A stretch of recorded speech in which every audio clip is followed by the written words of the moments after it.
한 분이 질문하시기를 예수님께서 제공하신 종말론적 안식이라는 이 표현에서 종말론이 들어가니까 이게 좀 미래적인 것으로 이해해야 되지 않느냐. 그래서 예수님께서 제공하실 이렇게 하는 게 어떨까 그렇게 제안해 주셨는데요. 굉장히 중요한 질문입니다.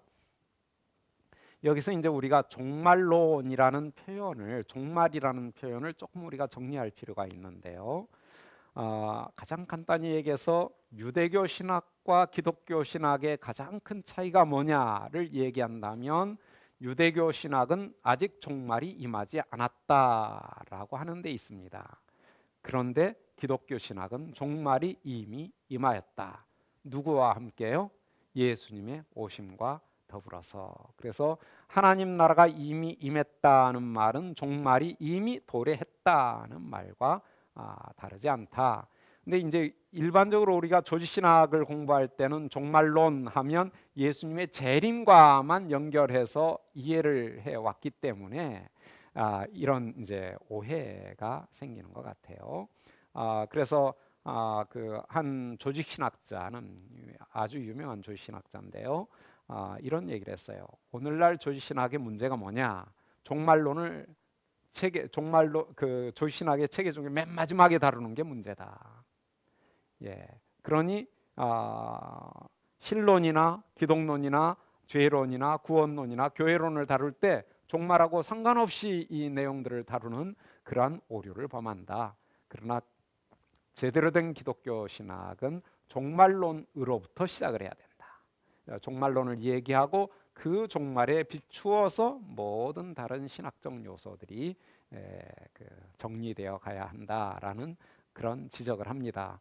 매우 의미 있는 지적이라 생각이 되고요. 그래서 기독교 신학은 항상 종말이 이미 도래하였다. 근데 그 종말의 완성은 아직 도래하지 않았다. 언제 도래합니까? 종말의 완성은 언제 이루어집니까? 예수님의 재림 때 이루어진다. 그러니까 예수님의 재림이 미래적인 건 분명해요.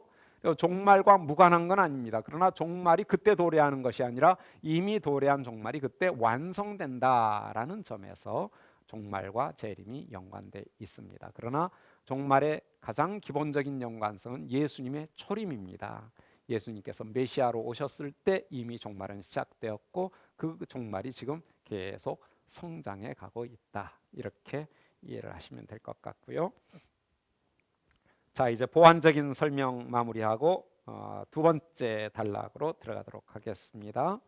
9절부터 14절까지는 회당에서의 안식일 논쟁입니다. 이제 1절부터 8절과 9절부터 14절을 어떻게 연결할 것이냐가 굉장히 중요한 어떤 이슈가 될 수 있는데요. 마태복음과 누가복음을 비교해 보면 이 둘의 연결이 매우 다르다는 것을 알 수 있어요. 그래서 한번 볼까요? 마태복음은 이렇게 시작합니다. 거기서 떠나 그들의 회당에 들어가셨다 하면 밀밭 안식일 사건과 회당에서의 기적 사건이 같은 안식일에 일어난 것 같아요? 다른 안식일에 일어난 것 같아요? 거기서 떠나 그들의 회당에 들어가셨다. 어떤 안식일이요? 같은 안식일 날 일어난 걸로 느껴지죠. 그죠? 그래서 앞에 단락과 뒤에 이어오는 단락이 일체적으로 이해돼야 된다. 둘 사이의 긴밀한 관계성이 굉장히 강조되고 있어요. 거기에 비해서 누가복음은 이렇게 돼 있습니다.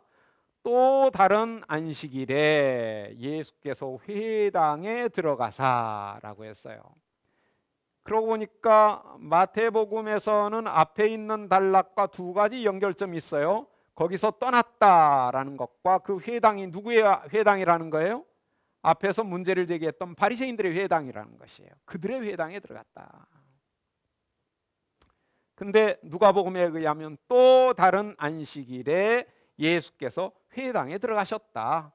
그러니까 앞에 있는 단락과 상당한 거리가 있는 거예요. 그렇죠? 앞에 있는 단락 하나 있고 뒤에 있는 단락이 또 하나 있는 그런 독립적인 그 성격이 매우 두드러집니다. 뭐 어쩌면 연대기적으로 보면 두 사건은 같은 안식일에 일어나지 않았을 수도 있습니다. 그러니까 누가가 어찌 보면 다른 안식이다라고 분명히 얘기를 했으니까 별도의 안식일 날 일어났을 가능성이 있는데, 마태는 그 별도의 사건이지만 그 둘을 어떻게 이해하기를 기대해요? 연결해서 이해하기를 기대한다. 그래서 그 둘을 연결시키는 방편으로 거기에서 떠나 그들의 회당에 들어가셨다라는 아주 긴밀한 연결성을 이렇게 부각하는 연결 그 고리를 만들어주고 있다는 점을 볼 수 있고요. 그래서 그 아까도 얘기했지만 그 시각에 그 날에 뭐 이런 표현들은 어찌 보면 시간적인 의미를 뭐 배제하는 것은 아니지만 시간적인 의미보다는 둘 사이에 주제적 연관성, 논리적 연관성을 부각하는 문학적 장치다라고 했는데, 구절도 마찬가지예요. 거기서 떠나 그들의 회당이라는 표현은 문학적 장치로서 앞단락과 뒷단락을 연결해서 읽어라라고 하는 저자의 의도가 반영된 것이다. 그래서 이런 표현들은 우리가 너무 기계적으로 이해하면 안 됩니다. 문학은 문학이에요. 그렇죠? 문학적 장치들은 기계적이지 않아요. 상당히 유연한 그러한 수학적 장치들이다는 것을 염두에 두시고 이런 것 때문에 너무 고민하지 않으셔도 됩니다. 예. 자, 그러면 이제 그 여기서 또 한 가지 우리가 주목할 게 있는데 7절과 10절을 비교해 보면 서기관과 바리새인, 그 누가복음입니다. 서기관 바리새인들이 예수를 고발할 증거를 찾으라 하여 안식일에 병을 고치는가 엿봤다라고 했는데, 마태복음에서는 물어 이르되 안식일에 병을 고치는 것이 옳습니까? 그 사람들이 가만히 엿보는 것을 마태는 그냥 그 명시적인 질문으로 바꿔놔요. 그러니까 마태복음에 의하면 바리새인들의 어떤 태도가 굉장히 적극적으로 반대적이에요. 예수님에게 굉장히 적극적으로 반대하는 거예요. 고발하려 했다. 그래서 직접 질문을 던지고 있어요. 거기다가 오르니까 엑세스틴이라는 이 헬라어 단어는 합법성을 따지는 굉장히 그 강한 어조라고 할 수 있죠. 그런 점에서 바리새인들의 적대적인 태도가 훨씬 더 두드러진다. 누가복음에 비해서. 이런 점들을 먼저 염두에 두고 본문을 들어가겠습니다. 자, 본문을 쭉 읽어보면요, 거기서 떠나 그들의 회당에 들어가시니 한쪽 손 마른 사람이 있는지라 사람들이 예수를 고발하려 하여 물어 이르되 안식일에 병 고치는 것이 옳으니까? 예수께서 이르시되 너희 중에 어떤 사람이 양 한 마리가 있어 안식일에 구덩이에 빠졌으면 끌어내지 않겠느냐? 사람이 양보다 얼마나 더 귀하냐? 그러므로 안식일에 선을 행하는 것이 옳으니라 하시고, 이에 그 사람에게 이르되 손을 내밀라 하시니 그가 내밀매 다른 손과 같이 회복되어 성하더라. 바리새인들이 나가서 어떻게 하여 예수를 죽일까 의논하거늘. 계속되는 그 연결로 돼 있는데 여기서 끝납니다. 문단이.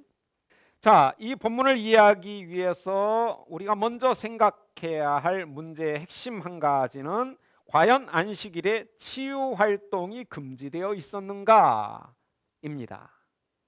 왜냐하면 바리새인들이 지금 그걸 문제 삼잖아요. 근데 치유 활동의 금지는 다양한 랍비 문학에서 주장되고 있지는 않습니다. 안식일 날 치유하지 마라 이렇게 금지하고 있지는 않아요.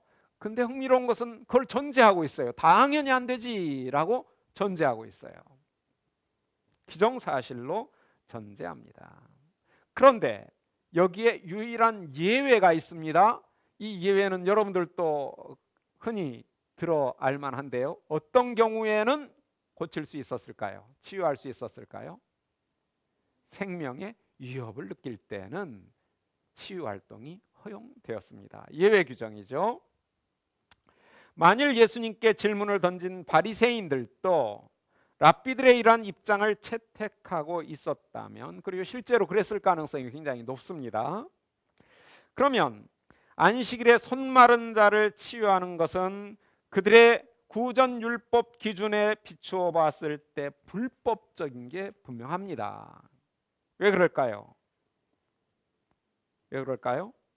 지금 이 사람이 생명의 위협을 받고 있습니까? 아니에요.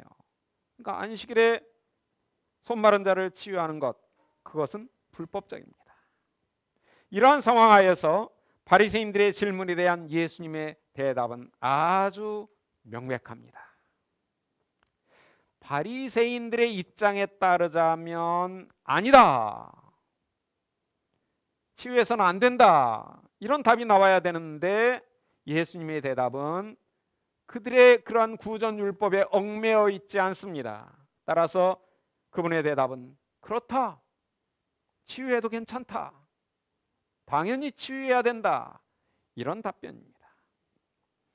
그런데 참고적으로 이제 본격적인 본문 서기에 들어가기에 앞서서 율법이나 모세오경이나 구약성경 전체를 통해서 안식일에 병을 고치지 마라 라는 금지 조항은 명시적으로 언급되지도 심지어는 암시된 곳도 없습니다.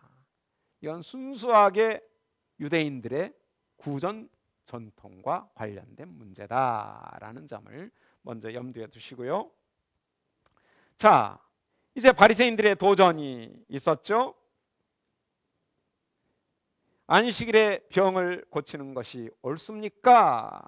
라는 질문에 대해서 11절 12절 예수님의 반응이 나옵니다. 예수께서 이르시되 너희 중에 어떤 사람이 양 한 마리가 있어 안식일에 구덩이에 빠졌으면 끌어내지 않겠느냐? 사람이 양보다 얼마나 더 귀하냐? 그러므로 안식일에 선을 행하는 것이 옳으니라. 자, 이 말씀의 직접적인 대상은 청중은 분명 바리새인들입니다. 그런데 예수님 당시에는 구덩이에 빠진 동물을 안식일에 구조할 수 있는가에 대해서 아마 다양한 다른 의견들이 존재했던 것 같습니다. 그래서 이제 다양한 그 문헌들을 보면 아주 흥미로운 차이들이 있어요. 그 중에서 한 예를 들어보면요, 탈무드에 있는 내용인데요. 자, 화면에 한번 보시기 바랍니다. 라부 유다는 라부의 이름으로, 랍비죠, 라부의 이름으로 말하였다. 만일 짐승이 도랑에 빠졌다면 사람들은 베개나 침구를 가져다가 그 아래 놓아주어서 만일 짐승이 올라오면 올라오도록 할 수 있다, 이런 입장을 표명했어요. 그러자 이에 대한 반론이 제기되었다. 만일 짐승이 도랑에 빠지면 그 짐승에게 필요한 식량을 넣어줌으로써 그 짐승이 죽지 않도록 해준다. 이처럼 식량은 넣어줄 수 있지만 베개나 침구는 안 된다. 재밌어요? 재미없어요? 정말 재미있죠? 그러니까 그 랍비들의 문헌을 보면 이런 게 수도 없이 많아요. 이런 경우에 어떻게 해야지 되느냐? 이런 걸 이제 결의론이라고 해요. 이러면 되고 저거는 안 되고 이거는 되지만 저거는 안 되고, 이거 하나하나를 다 따지는 거예요. 여러분은 어느 입장을 따르고 싶어요? 어떤 게 더 자비로운 것 같아요? 예, 꺼내주는 게 자비롭죠. 거기 가둬두고 뭐 음식이나 주고 너 하루 종일 거기에 있어보다는 베개 친구 넣어주고 올라와 올라와 일은 안 하는 거예요. 베개 던지고 뭐 이거는 괜찮고 올라와 올라와 해서 그냥 올라오면 되는 거죠. 근데 이것도 의견에 달랐습니다. 근데 문제는 현존하는 유대교 문서에 기록되어 보존되고 있는 어떤 입장도 짐승을 직접 끌어올리도록 허용한 경우를 찾아볼 수가 없어요. 근데 이걸 찾아볼 수 없다는 건 그때 없었다는 게 아니에요. 기록되어 남아있는 게 없다는 거예요. 그런 기록은 없다는 거예요. 그런데 상당히 그랬을 가능성이 있다는 것을 여러분들은 어떻게 추론할 수 있습니까? 아마도 그랬을 것이다. 어떻게 추론할 수 있어요? 랍비들의 문서, 그건 굉장히 후대 문서들이에요. 가장 오래된 랍비들의 구전 문서가 3세기 초 200년경에 집성된 미시나입니다. 그리고 그로부터 얼마 후에 토셉타, 보충이라는 의미를 가진 토셉타가 집성이 됐고요. 그리고 나서 탈무드는 6세기, 7세기에 집성된 거예요. 한참 후대의 것이에요. 근데 그보다 훨씬 더 이런 시기에 복음서 안에 무슨 내용이 있어요? 예수님께서 그들의 입장을 대변해주고 있습니다. 어떻게 대변하고 있어요? 너희들은 어떻게 한다? 안식일에라도 양이 빠지면, 짐승이 빠지면 어떻게 한다? 끌어올려 내준다. 훨씬 이전의 전통이에요. 그러니까 성경에 있는 거는 아닌 걸로 생각하고 성경이 아닌 후대의 문서에 있는 건 굉장히 중시하고, 이건 엄청난 편견입니다. 그러니까 우리가 예수님의 말씀으로 추론해 보면 어떻게 생각할 수 있는가 하면, 아마도 갈릴리에 이때 당시에 예수님 눈앞에 있는 바리새인들은 안식일에라도 짐승이, 양이 구덩이에 빠지면 어떻게 한다? 직접 끌어내줬다. 실제로 그 예루살렘 유대 지역의 바리새인들보다는 갈릴리 지역의 바리새인들이 훨씬 더 느슨한 그런 규례들을 가지고 있었다라는 경향성이 있어 보입니다. 그러니까 유대 지역에서는 안 되는 것도 갈릴리 지역에서는 허용이 되는 거예요. 그러니까 아마도 거의 분명하게 1세기 당시에 예수님 당시에 갈릴리의 유대인들은, 즉 랍비들은, 바리새인들은 구덩이에 빠지면 그냥 끌어올려 줬어요. 이게 그들의 일반적인 행습이었습니다. 이게 이제 그 갈릴리 사람들의 경향이라면 12절 상반절은 예수님께서 이렇게 말씀하십니다. 그런데 사람이 양보다 얼마나 더 귀하냐? 가치 문제예요. 앞에 단락에서 중요한 내용은 권위의 문제였어요. 누가 더 권위가 있느냐 였는데, 이제 여기서는 가치의 문제예요. 짐승과 사람 중에 어떤 게 더 중하냐, 더 가치가 있느냐. 이제 예수님의 논점은 분명합니다. 만일 너희가 짐승이 고통을 당할 때 안식일에도 기꺼이 그 고통을 면하게 해준다면, 사람이 고통 중에 있을 때 그 사람이 당하는 고통이 생명에 당장 위험이 되든지 안 되든지를 불문하고, 왜요? 양도 그냥 안 꺼내준다고 막 생명이 오락가락하는 건 아니란 말이죠. 그래도 안식일 날 꺼내주잖아요. 그러면 사람이 양보다 얼마나 더 귀하냐?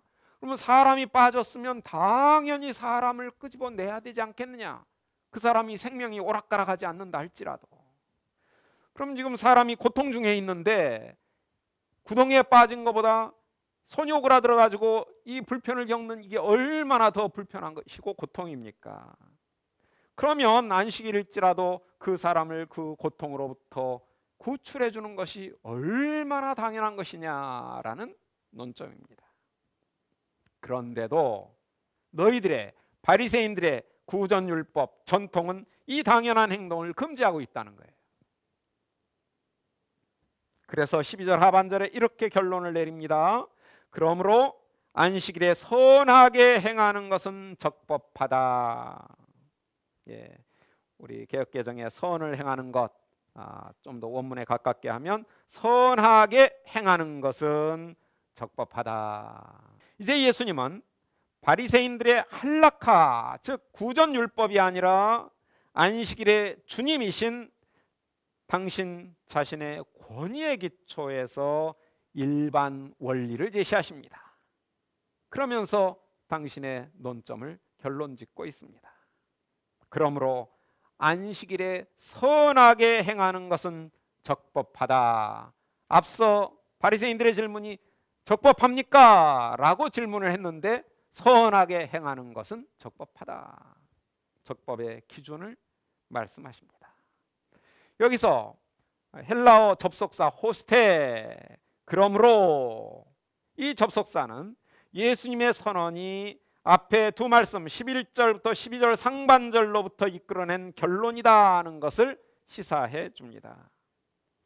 예수님의 이러한 결론은 랍비적 논증 방법을 쫓아서 내려진 게 아닙니다. 아까도 랍비들의 논증 방식인 유사원칙이 아니라 암시적인 다윗 모형론에 근거한, 예수님의 권위에 근거한 답변을 주셨듯이, 여기서도 랍비들의 논증 방법을 쫓아가지 않습니다. 그보다는 예수님 자신의 권위에 기초한 자유로운 선언입니다. 그들의 논리에 얽매이지 않으세요.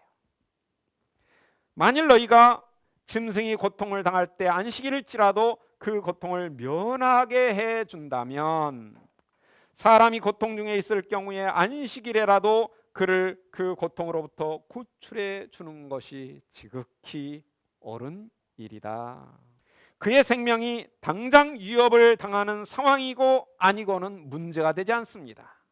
그는 유대인들이 만들어낸 구전율법의 기준일 뿐입니다. 물론 유대인들은, 바리새인들은 자신들의 규범으로서 이것을 허용하지 않습니다. 하지만 예수님의 기준은, 원칙은 전혀 다릅니다. 그러므로 일반적으로 말해서 안식일에 사람에게 선하게 행하는 것은 절대적으로 옳습니다. 문제는 선하게 행한다라는 말의 의미가 구체적으로 뭐냐가 중요하겠죠. 어떤 이들은 이것이 단순히 이웃을 사랑하는 것이라고 제안하기도 합니다. 하지만 보다 적절한 이해는 선하게 행하는 것을 바로 앞 논쟁에서 인용한 바 있었던 호세아서 6장 6절의 자비의 원칙에 비추어 이해하는 것이 좀 더 나아 보입니다. 도움을 필요로 하는 사람에게 도움을 베푸는 모든 행동, 자비의 행동, 그것이 선하게 행하는 것이다. 그럴 경우에 예수님의 선언은 너무나 급진적인 것으로 판명됩니다. 안식일 날 무엇이든지 할 수 있는 거예요. 그렇지 않나요? 그게 이웃에게 자비를 베푸는 것이라면, 따라서 이러한 선언은 안식일의 주 또는 하나님 자신이 아니고서는 선언할 수 없는 그런 과감하고 과격한 선언, 예수님의 안식일 성취로 말미암아서 선하게 행하는 것은 절대적으로 안식일에 허용되는 일이 되었습니다. 원래부터 그랬던 것은 아니에요. 그러나 이 말씀을, 이 원칙을 선언하시는 분이 누구냐? 바로 앞에서 12장 8절에서 나는 안식일의 주다, 인자는 안식일의 주다, 예수님이 바로 그 안식일을 성취하신 분이다. 따라서 그 예수님께서 당신의 권위로, 안식일을 성취하신 당신의 권위로 새로운 원칙을 선언하고 있는 거예요. 안식일과 관련하여.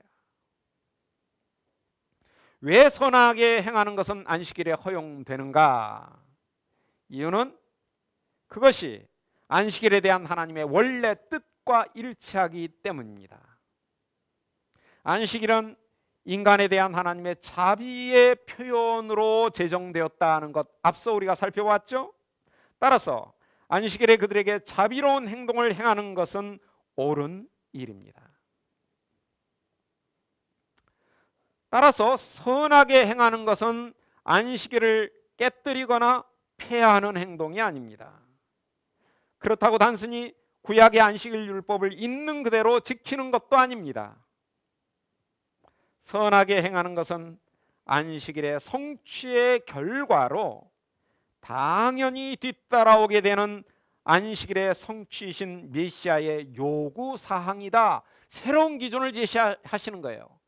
예수님의 성취는 구약의 율법을 뛰어넘는 더 궁극적인 목표를 제시한다라고 했어요. 그러면 안식일 율법이 주어졌을 때 그 궁극적인 목표가 뭐냐? 안식일에는 매우 적극적으로 자비의 일을 행하는 것, 그게 안식일의 궁극적인 목적이다. 그래서 모든 이들이 안식을 누리도록 하는 것, 하나님께서 이스라엘 백성에게 안식을 누리게 하는 안식일의 그 의미가 예수님에 의해서 성취됨으로 말미암아 그 궁극적 목표가 이루어졌다는 거예요. 그거는 당신의 백성들도 이제는 구출의 행동, 자비를 베푸는, 그래서 어려움 속에 있는 모든 자들이 그 어려움으로부터 구출되어 안식을, 진정한 안식을 누리도록 하는 것, 그것이 예수님의 성취의 결과다. 바로 그것이 성취자이신 예수님께서 선언하시는 새로운 기준입니다. 구약의 기준을 뛰어넘는 새로운 기준이죠. 결론적으로 예수님은 안식을 폐하는 것이 아니라 그것을 성취하셨습니다. 그리고 그분께서 그 성취를 통해 드러난 원칙을 따라 지금 행동하십니다. 이제 나는 안식일이니까, 안식일의 주니까, 안식일을 성취했으니까 성취의 의미를 따라, 새로운 원리를 따라 행동한다. 그건 뭐예요? 손이 고부라진 사람을 해방시켜 주는 것이죠. 그래서 13절에 치유의 활동이 나옵니다. 이에 그 사람에게 이르시되 손을 내밀라 하시니 그가 내밀매 다른 손과 같이 회복되어 성하더라. 마태복음의 구조에 따르면 예수님의 치유는 그분께서 바로 앞에서 선언한 원칙의 즉각적인 적용으로 보입니다. 선하게 행하는 것, 그게 바로 이 사람의 손을 회복시키는 것이다. 흥미로운 사실은 예수님의 치유가 사실상 구약의 안식일 율법 자체를 전혀 범하지 않았다라는 사실입니다. 말씀만 하셨어요. 손도 까딱 안 하셨어요. 그럼에도 불구하고 14절에 나타난 바리새인들의 반발에 비추어 볼 때 그 바리새인들은 그렇게 생각한 것 같지가 않습니다. 예수님이 안식일을 어겼다라고 생각하는 것 같아요. 하지만 그럼에도 불구하고 말로만 행하신 치유가 과연 안식일에 허용된 행위인가 아닌가에 대해서는 바리새인들 자기들 안에서도 아마 의견의 일치를 보지 못했던 영역인 것 같습니다. 아마도 바로 그 때문에 바리새인들은 회당 안에 남아서 자신들의 기준에 따라 예수님의 잘못을 논증해 보이지 못합니다. 오히려 회당 밖으로 나가버린 것입니다. 회당 밖으로 나갔다는 말은 예수님께 밀려났다는 것이에요. 논쟁에 있어서. 그렇죠? 아니면 그 안에서 예수님을 쫓아내야죠. 아니, 당신은 율법을 어겼으니까 율법을 어긴 자는 나가라 하고 쫓아내야 그들이 논리적으로 이긴 거예요. 근데 예수님의 이 말씀에 그들이 아무런 반박도 하지 못하고 나가버렸어요. 그들의 회당인데 자기들의 회당에서 자기들이 나갔어요. 이건 철저한 논리적 패배를 자인하는 것입니다. 자, 그 문제는 좀 이따가 보고요. 우선적으로 그러자 다른 손과 같이 온전하게 회복되었다라고 했습니다. 온전하게 회복되었다. 비록 이 단락의 이야기의 초점이 예수님의 치유 자체보다는 그분의 말씀에 있는 것은 사실입니다. 그럼에도 불구하고 치유 기적 자체도 이 단락 안에 상당히 중요한 의미를 갖는다라고 볼 수 있습니다. 몇 가지를 생각해 보면요. 첫째, 이 기적은 12절 하반절에 예수님의 권위 있는 진술, 그러므로 안식일에 선하게 행하는 것은 적법하다라는 이 말씀에 대해서 추가적인 지지를 보내고 있습니다. 그대로 행하셨고, 또 중요한 것은 그분 말씀이 얼마나 권위 있는 것인가가 입증되었어요. 말씀만 했는데 성해져 버렸어요. 그러니까 이분은 그냥 허언을 하시는 분이 아니에요. 이분의 말씀에는 능력이 있고 권위가 있는 거예요. 말씀하자 성하여졌어요. 그러니 그 앞에 12절에 안식일에 선하게 행하는 것은 적법하다, 이 말씀에도 권위가 부여되는 것이죠.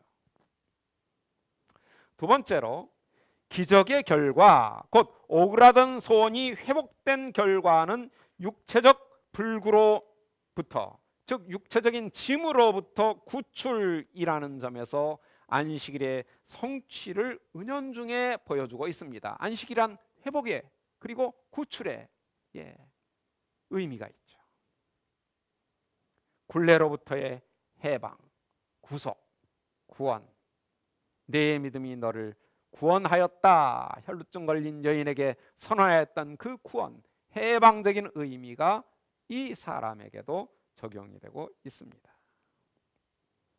세 번째로 기적 자체는 8장 9장의 치유 기적들과 마찬가지로 하나님의 통치를 당신 백성에게 가져오신 메시아로서의 예수님께 대한 추가적인 증거입니다. 이분이 바로 메시아다라는 사실을 입증해 주는 것이죠. 그리고 끝으로 이 치유받은 사람의 순종, 펴라 하니까 폈어요. 순종입니다. 이것은 바리새인들의 무감각한 태도와 대조를 이룹니다. 그러면 이제 여기서 뭐가 연상이 되나요? 우리가 문맥 관찰을 할 때 살펴봤었죠. 누구에게는 숨기시고 누구에게는 드러내신다. 지혜롭고 슬기 있는 자에게는 숨기시고 어린아이들에게는 나타내신다. 하나님 나라 통치의 원리예요. 슬기로운 자 바리새인들에게는 숨겨졌어요. 그래서 그들은 예수님을 계속 대적만 합니다. 순종할 줄을 몰라요. 받아들일 줄을 몰라요. 그러나 이 손이 오그라든 사람은 예수님이 말씀하신 대로 순종했어요. 어린아이와 같은 모습입니다. 그러자 그에게 하나님의 통치의 은혜가 임하게 됩니다. 자, 그래서 둘이 아주 좋은 대조를 이루고 있고요. 이제 끝으로 14절을 좀 보면요. 바리새인들이 나가서 어떻게 하여 예수를 죽일까 의논하였다고 했습니다. 여기서 바리새인들이 나갔다라고 했습니다. 나갔다라는 이 동사는 바리새인들이 안식일과 관련해서는 적어도 신학적 차원에서 죄목을 확증하는 데 실패했다는 점을 시사해 줍니다. 그들의 회당인데 그들의 회당에서 나가버렸다. 그런데 정작 자신들의 실패를 인지하고서도 그들은 자신들의 원래 의도를 포기하지 않는 너무나 안타까운 모습을 보여줍니다. 그들은 오히려 그분의 가르침을 반박하는 데 그치지 않고 예수님 자신을 아예 제거해 버려야겠다라고 하는 확고한 결론에 도달을 합니다. 그래서 논쟁은요, 사람을 구원해내지 못하는 것 같아요. 논쟁에 이겼다고 그 사람이 설득되거나 굴복하거나 그러지 않아요. 마음이 태도가 바뀌지 않는 한 논리로 사람을 굴복시킬 수는 없습니다. 예수님도 못하셨어요. 우리도 못하는 것 당연합니다. 그러니까 논리 훈련을 막 해가지고 전도할 생각은 하지 마세요. 예.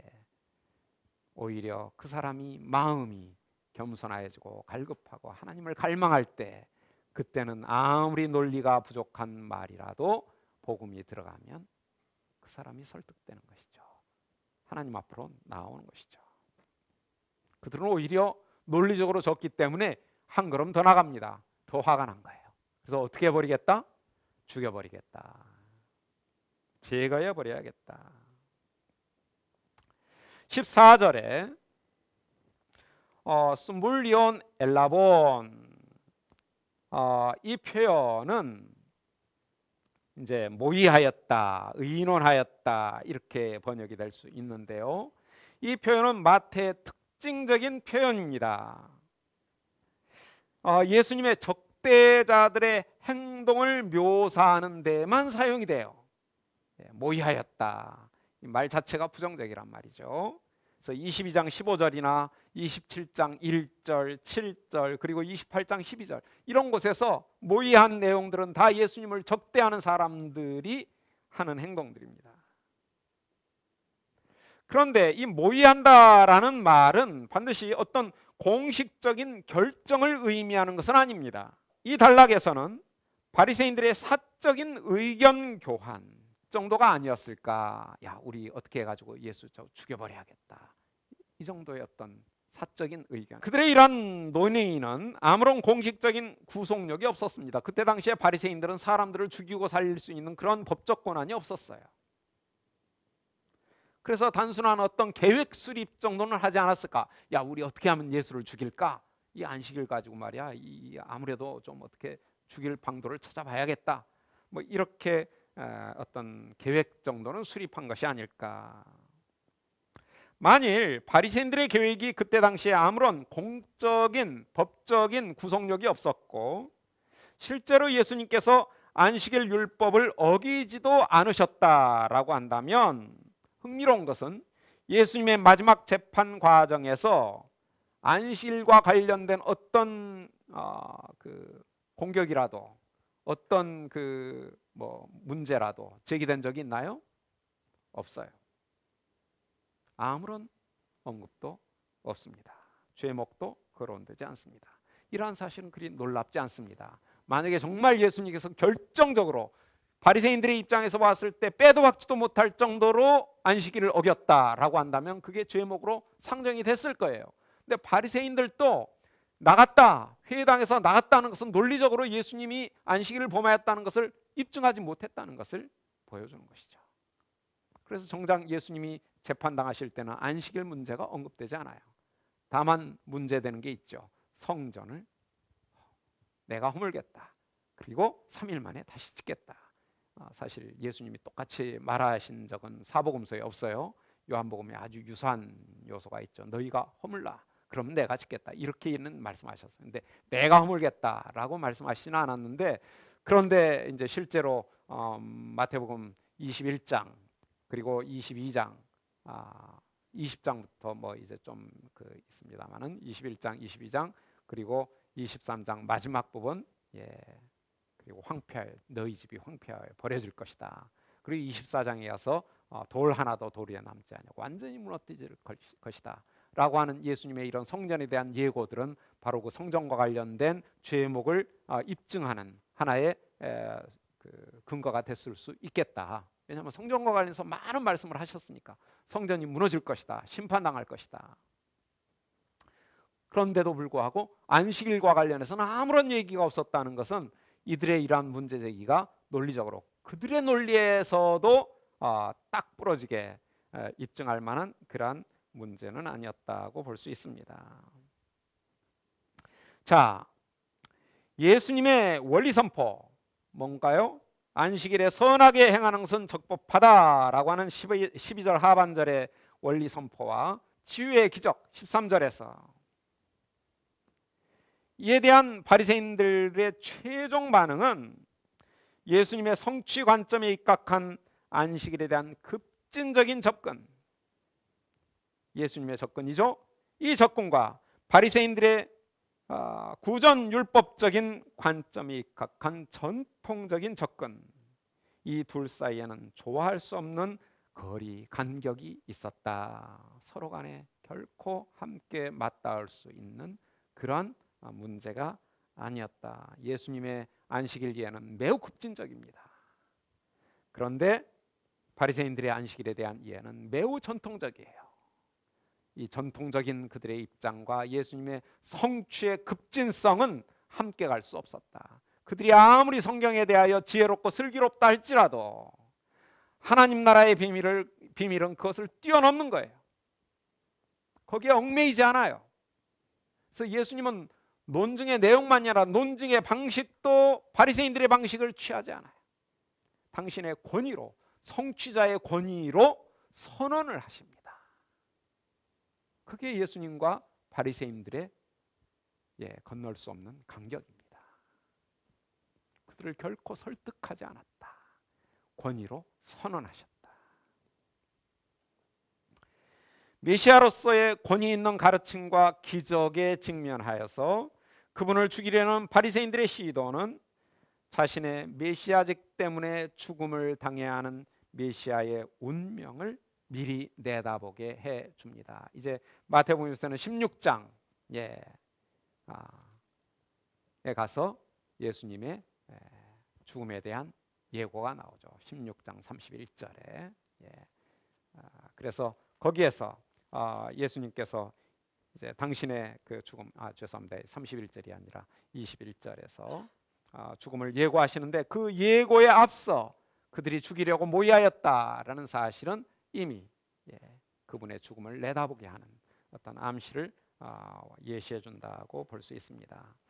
자, 이 정도로 해서 이제 우리가 본문에 대한 이해를 좀 마무리를 하고요. 이제 우리 좀 전체를 정리해 보도록 하겠습니다. 이 두 안식일 논쟁이 우리에게 주는 함의들을 좀 정리해 보겠는데요. 첫째로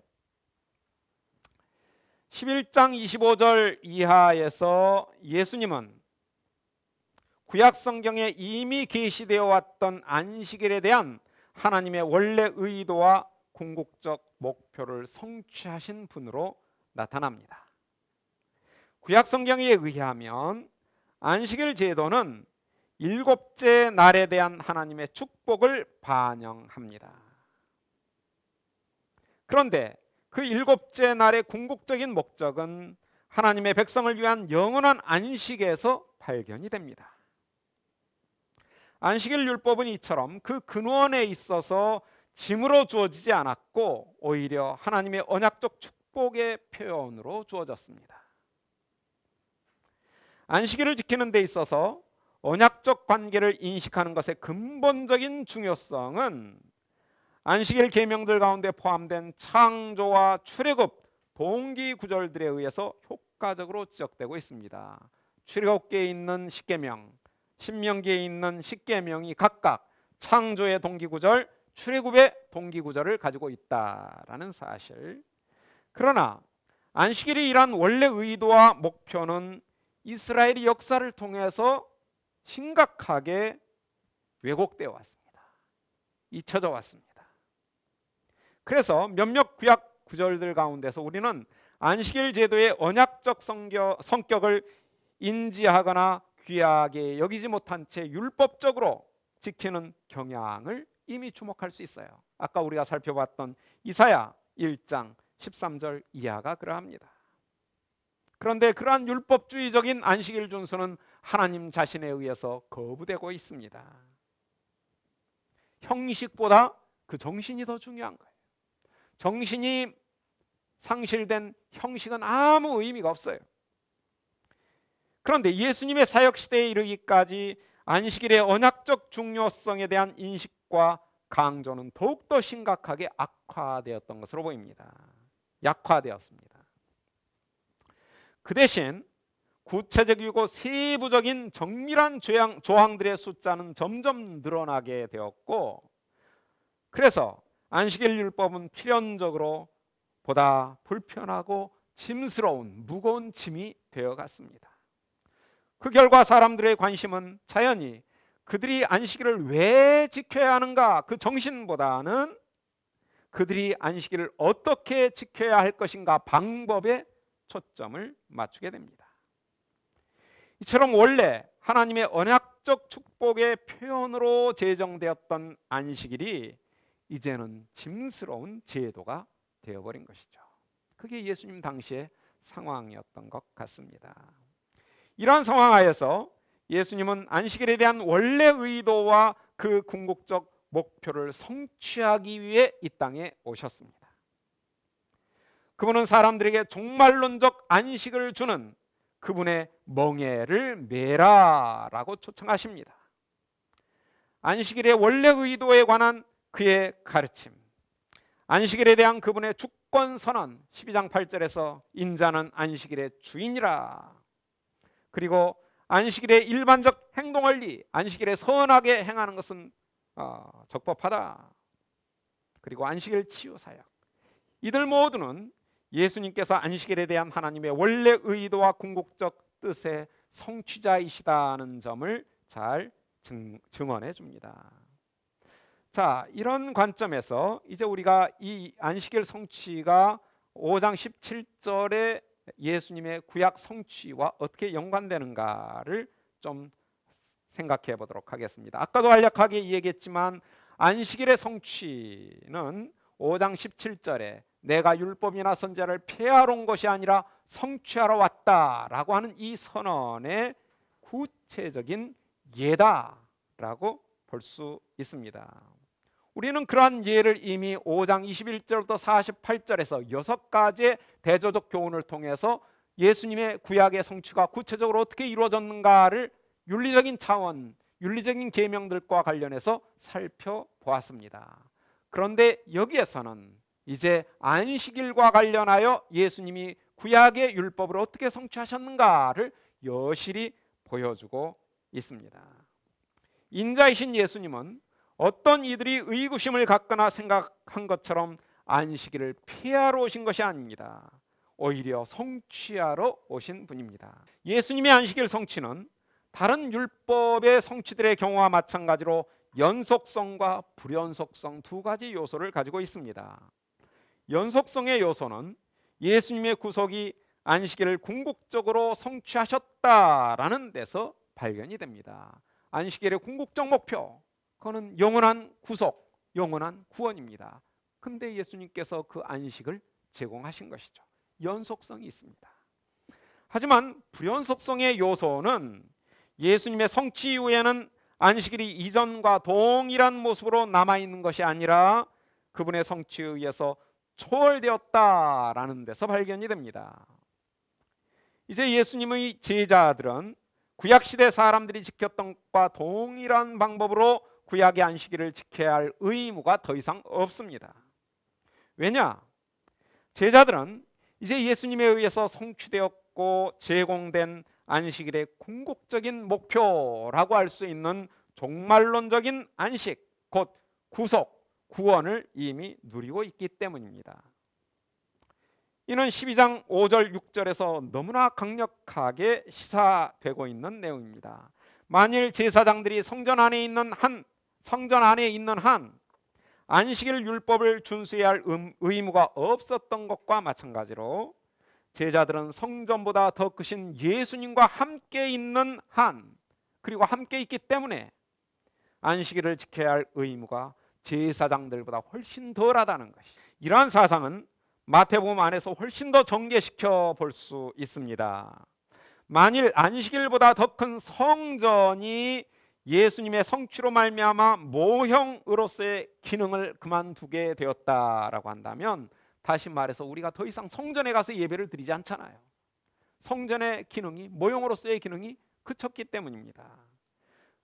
그렇다면 안식일은 예수님의 성취 이후에 훨씬 더 쉽게 모형으로서의 기능을 그만두는 것이 당연합니다. 여기서 이제 우리가 교회사적으로 좀 점검해 볼 필요가 있는데요. 안식일과 주일의 관계와 관련된 어떤 부분들입니다. 주일과 안식일의 관계가 어떤 것이냐에 대해서는 이제 교회사적으로 좀 잘 살펴봐야 되는데요. 그 부분은 아까 제가 소개시켜드린 그 책의 8장 부분을 보면 교회사적으로 이게 어떻게 연관이 되느냐를 쭉 정리를 해놨는데, 오늘날 한국 교회가 가장 영향을 많이 받는 그런 그 신앙적 전통은 아마 웨스트민스터 신앙고백서가 아닌가 싶어요. 그 내용에 보면 안식일과 관련하여 이런 조항이 있습니다. 하나님은 그분의 말씀에서 모든 시대의 모든 사람들에게 의무를 지우는 영구적인 명령에 의하여 7일 중에 하루를 안식일로 특별히 정하셔서 자신에게 거룩히 지키게 하셨다. 여기까지는 문제가 없어요. 이 안식일은 창세부터 그리스도의 부활까지는 한 주간의 마지막 날이었다. 여기까지도 문제가 없어요. 그런데 그 다음이 문제입니다. 그리스도의 부활 후부터는 한 주간의 첫째 날로 바뀌었는데 어디에 이런 근거가 있나요? 성경에 전혀 찾아볼 수 없어요. 초대교회 안에서도 이런 근거는 매우 후대에 가서야 드러납니다. 그런데 성경에서는 이 날을 주일이라고 부른다. 성경에 주일이라는 표현이 나오는 건 사실이에요. 그러나 이와 관련해서 나오지는 않습니다. 그리고 나서 결론은 뭐냐? 이 날은 세상 끝날까지 기독교의 안식일로 계속되어야 할 것이다. 이렇게 결론이 납니다. 그런데 안타깝게도 웨스트민스터 신앙고백서의 이 원칙은 종교 개혁자들의 전통이 아니라 놀랍게도 로마 카톨릭의 신학 전통을 되돌려받은 것입니다. 되돌아간 것이에요. 대표적으로 토마스 아퀴나스의 자연법 사상에 의거한. 그러면 종교 개혁자들은 이와 관련하여 뭐라고 했느냐, 어떤 입장을 가지고 있었느냐를 우리가 잘 살펴볼 필요가 있습니다. 루터에게 있어서 그리스도인들은 매주 쉼의 날이나 심지어 예배일까지도 종교적 의무로서 지켜야 할 아무런 의무도 없다. 매우 확고한 입장입니다. 리처드 보쿰이 프로테스탄트 트래디션의 안식일에서 주일까지라는 From Sabbath to Lord's Day라는 책에서 얘기한 것이고요. 이 종교개혁 당시에 작성되었던 신앙고백서 하나를 보면요, 아까 웨스트민스터 신앙고백서는 1647년 종교개혁으로부터 한 세기가 더 지난 다음에 100년도 훨씬 지난 다음에 만들어진 신앙고백서이고요. 종교개혁 당시에 만들어졌던 신앙고백서 하나 보면요, 아우스부르크 신앙고백입니다. 이렇게 되어 있습니다. 모든 모세적 의식들이 복음이 계시된 후에는 생략될 수 있다고 가르친 성경은 안식일을 폐지하였다. 그렇지만 사람들이 언제 함께 모여야 하는지를 알도록 한 특정한 날이 지정될 필요가 있었기 때문에 필요입니다. 교회는 그 목적을 위해 주일을 지정했던 것으로 보인다. 굉장히 사실적이에요. 아까 웨스트민스터 신앙고백서는 막 있지도 않은 일을 그냥 딱딱 단정적으로 얘기했는데 아우스부르크 신앙고백서는 아주 타당해요. 지정했던 것으로 보인다. 정확한 근거가 없어요. 이러한 이유 때문에 사람들이 그리스도인의 자유의 모본을 누리고 따라서 안식일이나 혹은 다른 한 날을 지키는 것이 필수적이 아니라는 사실을 아는 것은 즐거워할 일이다. 로마 카톨릭의 그릇된 전통으로부터 해방을 가져다주는 적절한 이해입니다. 이건 마태복음의 예수님의 안식일 성취의 정신을 잘 이어받고 있어요. 로마 카톨릭은 구약으로 돌아가 버렸어요. 그런데 루터나 아우스부르크 신앙고백서나 다시 예수님의 가르침의 원리를 회복하고 있습니다. 여러분들이 아마 굉장히 존경하는 사람이 많을 것 같은 칼빈을 한번 예로 들어볼까요? 저는 칼빈의 기독교 항해를 읽으면서 정말 마음으로 굉장히 울었어요. 감동이 돼서 어떻게 그 시대에 이런 성경적인 그런 신학책을 저술할 수 있었을까? 어렵기는 했어요. 제가 영국에서 공부할 때 그 BA 과정 하면서 그 리딩 과목으로 하는데 얼마나 힘든지. 그래도 정말 감동적이었어요. 그래서 저는 그 신학교, 한국에서 신학교 다닐 때는 칼빈 이외에는 들어본 적이 별로 없을 정도로 칼빈 주의자였는데 거기 가서 이걸 읽으면서 정말 칼빈을 사랑하게 됐습니다. 칼빈이 뭐라고 했는가를 제가 제 책에서 이렇게 정리를 해봤어요. 왜냐하면 굉장히 방대한 내용들을 이제 좀 정리하기 위해서. 칼빈은 그리스도인들이 예배를 위해 특별히 정해진 날에 규칙적으로 공식 모임을 갖는다는 점에 있어서는 안식일의 제한적인 기능이 그리스도인들에게 여전히 적용된다는 점을 밝힌다. 그러니까 일주일에 한 번씩 우리가 규칙적인 모임을 위해서는 안식일의 7일의 어떤 패턴을 우리가 여전히 적용할 필요가 있다. 아직의 요소죠. 그러나 이 예배일이 꼭 일요일이어야 할 필요는 없다는 점을 분명히 한다. 모임의 날이 일요일이어야 할 필요는 없다는 것이.